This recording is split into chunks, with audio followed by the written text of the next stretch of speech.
Assalamualaikum warahmatullahi wabarakatuh. Waalaikumsalam warahmatullahi wabarakatuh. Perkenalkan, saya dengan Perawat Puji Purnamasari, biasa dipanggil dengan Mbak Puji. Di sini saya berbicara dengan siapa? Dengan Mas Gifari, Ustaz Bu Bella. Maksud saya di sini yaitu akan melakukan pendidikan kesehatan untuk penyakit SKA atau serangan jantung. Untuk waktunya kurang lebih 15 menit. Apakah ada yang mau ditanyakan? Baik, apakah saya bisa mulai? Baik, saya mulai ya pendidikan kesehatannya. Di sini saya mempunyai pamflet untuk kita belajar bersama melalui pamflet ini. Nanti di sini saya akan menerangkan atau menjelaskan sedikit dari pamflet tersebut, lalu bisa dilanjutkan dengan tanya jawab. Ini ada pendidikan kesehatan pada pasien sindrom koroner akut atau SKA. Apa itu SKA? SKA itu adalah sindrom koroner akut atau serangan jantung. Yaitu berupa kumpulan gejala yang berhubungan dengan cedera otot jantung akibat penyumbatan pembuluh darah yang mengalir di jantung. Lalu apa sih penyebab dari SKA itu? Penyebab dari SKA atau serangan jantung itu adanya penyempitan atau penyumbatan pada pembuluh arteri koroner yang dapat menghentikan aliran darah ke otot jantung yang sering ditandai dengan nyeri. Lalu ada tuh faktor resiko tidak terjadinya SKA. Yang pertama ada faktor resiko yang dapat diperbaiki atau reversible atau bisa diubah, modifiable. Apa saja nih? Yaitu ada hipertensi atau tinggi tekanan darahnya atau darah tinggi. Adapun kolesterol. Lalu adapun merokok. Untuk merokok, masnya merokok tidak? Tidak, alhamdulillah ya. Lalu obesitas atau kelebihan berat badan. Lalu adapun diabetes mellitus atau penyakit gula ya, berlebihan gulanya. Lalu ada aktivitas fisik kurang berolahraga, dan stres, jangan terlalu banyak pikiran, dan gaya hidup yang sehat. Itu.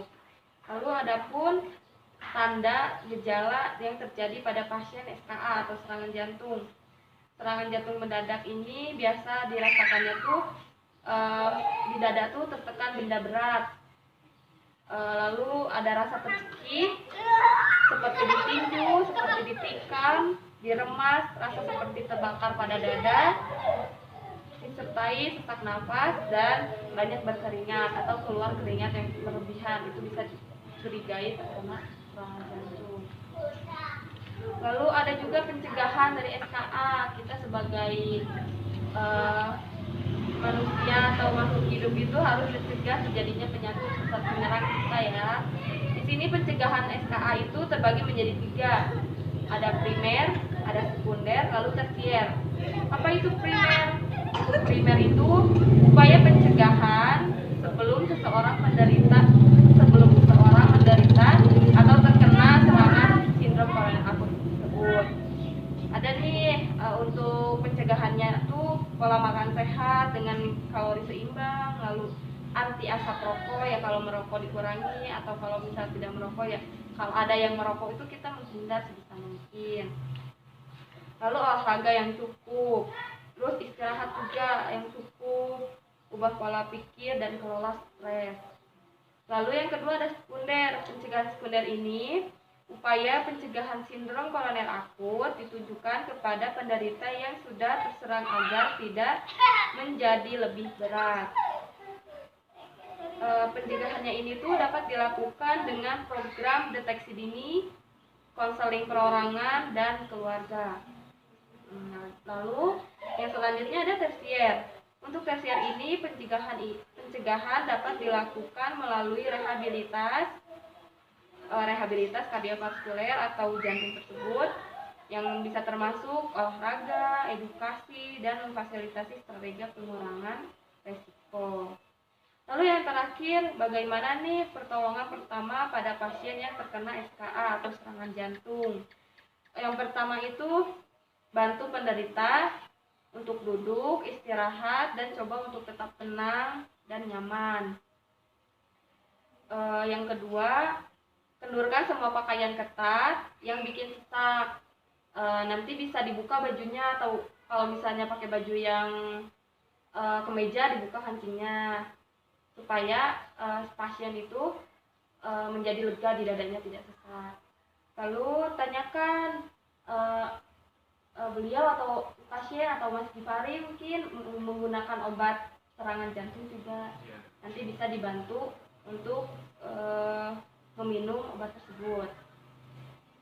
Lalu bagaimana nih jika Mas Gifari atau keluarga yang menderita, yang terkena serangan jantung ini tidak ada pengurangan nyeri, masih kan terkena nanti tuh si Mas Gifari itu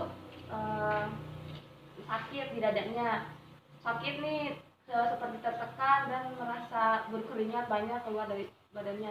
Tapi setelah dilakukan tadi duduk dengan nyaman, terus bajunya sudah dibuka, masih terasa nyeri, bahkan sudah dikasih minum obat serangan jantungnya pun masih terasa nyeri, bisa segera hubungi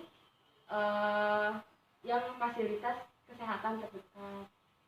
Itu yang bisa saya sampaikan pada pamflet ini. Selanjutnya bisa dilakukan tanya jawab atau mungkin bila ada yang ditanyakan, silahkan. Baik, terima kasih untuk perawat Puji sudah menjelaskan tentang pendidikan kesehatan pada pasien SKA. Saya ingin bertanya, untuk pantangan makanan untuk pasien SKA apa ya? Untuk di sini ya, pola makan sehat biar pasien tidak lebih menderita lagi dari SKA tersebut. Untuk pola makannya tuh bisa dikurangin yang mengandung garam berlebih, gula berlebih, atau lemak berlebih. Ya, semisal jangan banyak makan yang bergoreng-gorengan ya. Lalu ada juga untuk soda atau minuman yang mengandung gula berlebih juga itu harus dikurangin karena ya mengandung gula. Lalu untuk fast food itu juga kan, untuk fast food tuh kita nggak tahu kandungan gula, kandungan garam, atau minyaknya bagaimana, lebih baik dikurangi. Oh ya. Lalu ada juga itu daging merah, daging sapi sama daging domba bisa dikurangi. Itu.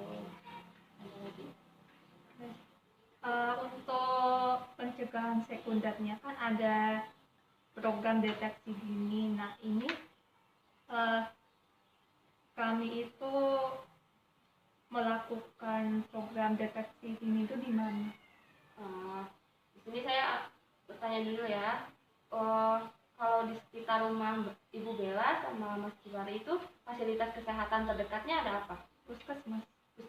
Nah, bagus, berarti ibu atau keluarga ibu semua bisa melakukan deteksi dini ke puskesmas. Ibu bisa ngecek untuk tadi kan faktor resikonya tuh ada hipertensi atau tekanan darah tinggi, terus kolesterol, terus yang diabetes mellitus itu yang gula. Nah, ibu bisa mendeteksi atau cek gula darah ibu, terus tekanan darah ibu, atau semua keluarga ibu itu deteksi dini sedini mungkin ke fasilitas terdekat, fasilitas kesehatan terdekat, begitu. Lalu ada lagi? Oh ya, untuk pertolongan pertama pada SKA itu jika pasien tidak sadarkan diri gimana ya? Nah, kalau misalnya pasiennya tidak sadarkan diri kan mungkin kita juga panik ya, tapi kita harus sebisa mungkin saat pasien tidak sadarkan diri, tapi kita misal curiga pasien tuh pas tidak sadarkan dirinya tuh megang dada nih, ini berarti pasien kesakitan di dadanya, kan udah tidak sadarkan diri, kita juga bingung, panik, bagaimana kita bisa langsung hubungin fasilitas kesehatan terdekat supaya mendapatkan pertolongan pertama yang benar dari nakes atau dari orang-orang yang mengetahui lah, dari orang-orang kesehatan yang lebih baik begitu. Iya, terima kasih. Bagaimana, apakah masih ada yang ingin ditanyakan? Mungkin sudah cukup. Baik, sudah cukup. Di sini saya akan melakukan evaluasi ya. Setelah saya melakukan pendidikan kesehatan ini, apakah saya boleh bertanya kepada Ibu dan Mas Kifari? Boleh. Setelah saya menjelaskan, setelah kita diskusi, apa nih yang Mas Kifari ketahui tentang SKA atau serangan jantung ini? SKA atau serangan jantung ini adalah serangan jantung yang berupa gejala yang berhubungan dengan cedera otot jantung akibat penyumbatan pembuluh darah yang mengalir di jantung. Penyebabnya adalah penyempitan pada pembuluh darah atau penyumbatan dan kelainan pembuluh darah yang dapat menghentikan aliran darah yang bekerja ke jantung. Ya, berarti intinya tuh untuk SKA atau serangan jantung ini tuh penyakit di jantung karena tidak mengalir atau ada sumbatan di aliran pembuluh darah di jantung ya. Lalu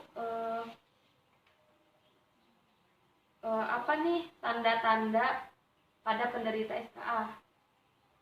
Siapa? Coba Mbak Ibu Bella. Oh ya, untuk tanda pada penderita SKA itu terasa tertekan, berat, tertusuk, tercekik, ditinju, ditikam, diremas. Kemudian itu ada rasa seperti terbakar di daerah di dada kan. Kemudian juga sesak nafas dan banyak keringat begitu. Iya.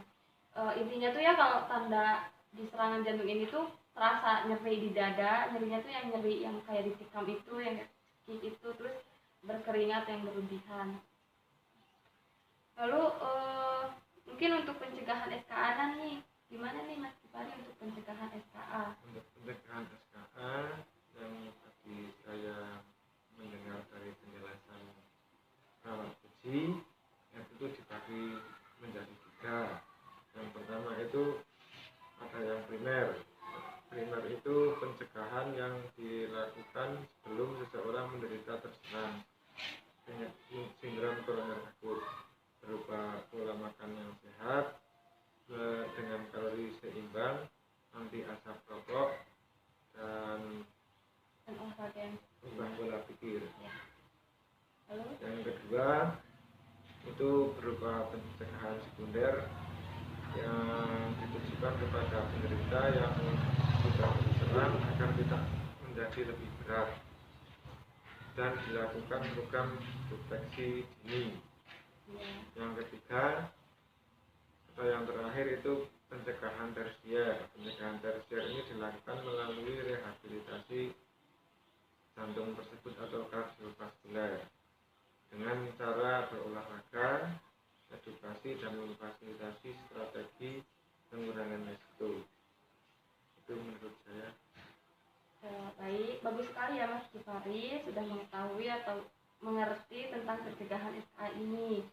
Lalu saya mau tahu nih untuk pertolongan pertama pada pasien SKA, mungkin untuk Ibu bisa menjelaskan kembali pertolongan pertama.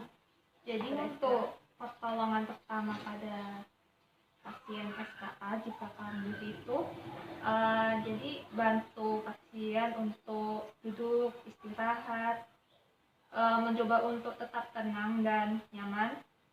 Kemudian jika pasien atau orang yang penderita SKA itu kambuh, maka jika memakai pakaian yang ketat, maka dikendurkan semua pakaian yang ketat agar tidak merasa sesak.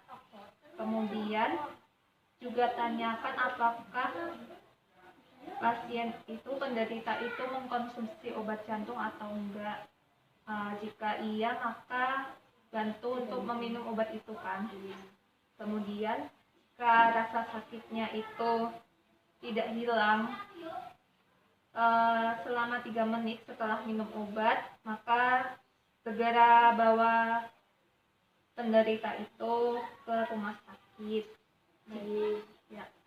bagus sekali ya untuk Ibu Bella. Udah tahu nih untuk pertolongan pertama pada SKA. Ya mungkin tadi lanjutannya, Pak, misal pasien tidak sadarkan diri itu segera hubungi fasilitas terdekat atau langsung dibawa ke rumah sakit terdekat. Bagus sekali untuk Mas Kifari dan Ibu Bella sudah memahami atau mengetahui tentang apa tuh SKA atau sindrom koroner akut. Tahu ya, bahasa kitanya serangan jantung ya. Alhamdulillah, mungkin sekian dari saya.